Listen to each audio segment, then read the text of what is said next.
Hello everyone, ito na po yung part 2 for biometrics po tayo. Pag for biometrics po tayo, ang kinakailangan po natin ay yung form na galing sa IRCCC.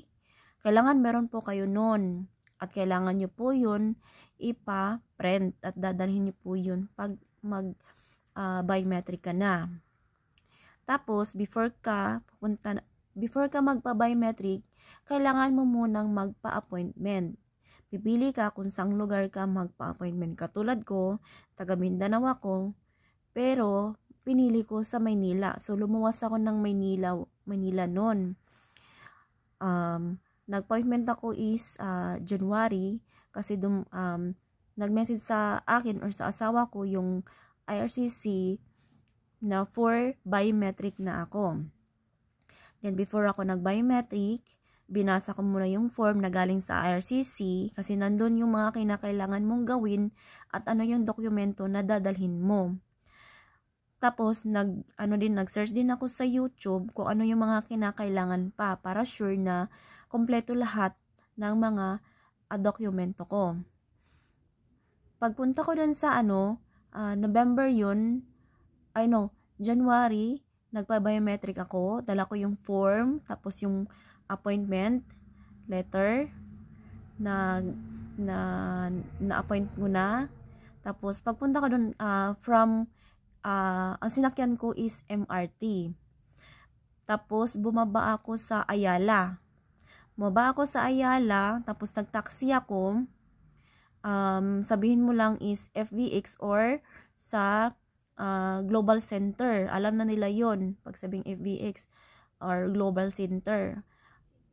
Nakalimutan ko anong floor yon. Basta pag ma-appointment kayo, mag-screenshot kayo kung ano yung address. Mag-screenshot kayo kung saan yung address para alam nyo. Basta from Taft Avenue to Ayala. Ayala kayo mismo bababa. Tapos dun, pwede din ata Buendia, pero sa akin kasi sa Ayala ako eh. Kasi mas hindi traffic sa Ayala, mas traffic sa Buendia. So sa Ayala na lang kayo bababa. Tapos after nun, pagpasok doon, pinapasok ko ng guard, tapos akit sa taas, elevator.